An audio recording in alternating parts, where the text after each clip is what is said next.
السلام علیکم عزیز طلبہ. پچھلے حصے میں ہم نے دیکھا کہ انحراف نور اور انحراف نور کے قوانین کیا ہوتے ہیں. آج ہم دیکھیں گے کہ ستارے کیوں جھلملاتے ہیں. ہم نے ہماری روزمرہ زندگی میں دیکھا کہ جب آگ کہیں جلتی ہے تو آگ کے پچھلے سائڈ کا حصہ ہمیں لہراتا ہوا دکھتا ہے. اسی طرح سے ہم نے مشاہدہ کیا ہوا ہے کہ گرمیوں کے دنوں میں پٹریوں کے اوپر کا حصہ اور اس کے آگے کا حصہ تھرتھراتا ہوا دکھائی دیتا ہے. ہم یہاں پر مشاہدہ کریں گے کہ طلوع آفتاب کیوں ہوتا ہے اور غروب آفتاب کیوں ہوتا ہے. اسی طرح سے ہم یہ بھی دیکھیں گے کہ برسات کے دنوں میں آسمان میں ریمبو یا قوس قزح کیوں بنتا ہے. آئیے سب سے پہلے دیکھتے ہیں کہ سراب یا میریج کیا ہوتا ہے. جیسا کہ آپ کو شکل میں دکھائی دے رہا ہے کہ دور کی اشیاء کی جانب سے آنے والی نور کی شعاعیں اس شے کے زمین پر عکس کی جانب سے آتی ہوئی دکھائی دیتی ہے. دراصل اسے ہی سراب کہتے ہیں. اس کے بعد ہم دیکھتے ہیں طلوع آفتاب اور غروب آفتاب.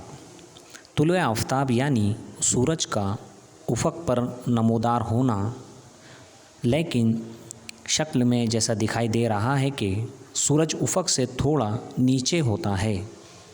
تب اس کی شعاعوں کا کرہ ہوا میں انحراف ہوتا ہے اور روشنی کی شعاعیں خمیدہ ہو کر ہم تک پہنچتی ہے. اسی لیے سورج ہمیں افق پر نمودار ہونے سے قبل ہی دکھائی دیتا ہے.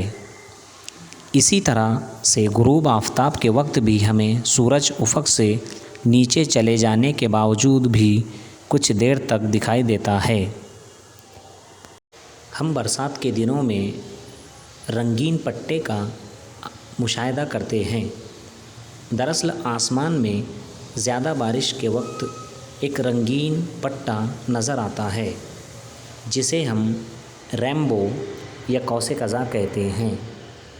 قوس قزح ایک خوبصورت قدرتی منظر ہے جو بیک وقت کئی قدرتی عوامل کا مجموعہ ہوتا ہے، جیسے نور کا بکھرنا، انحراف نور اور اندرونی انعکاس وغیرہ. خاص طور پر بارش ہونے کے بعد آسمان میں قوس قزح نظر آتی ہے.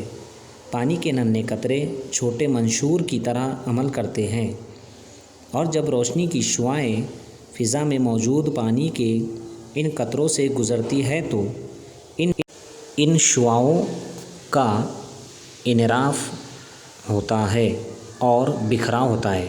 اس کے بعد قطروں میں روشنی کا اندرونی انعکاس ہوتا ہے اور آخر میں قطرے سے باہر آتے ہوئے دوبارہ شعاعوں کا انحراف ہوتا ہے. ان تمام قدرتی مظاہر کا مجموعہ قوس قزح کہلاتا ہے.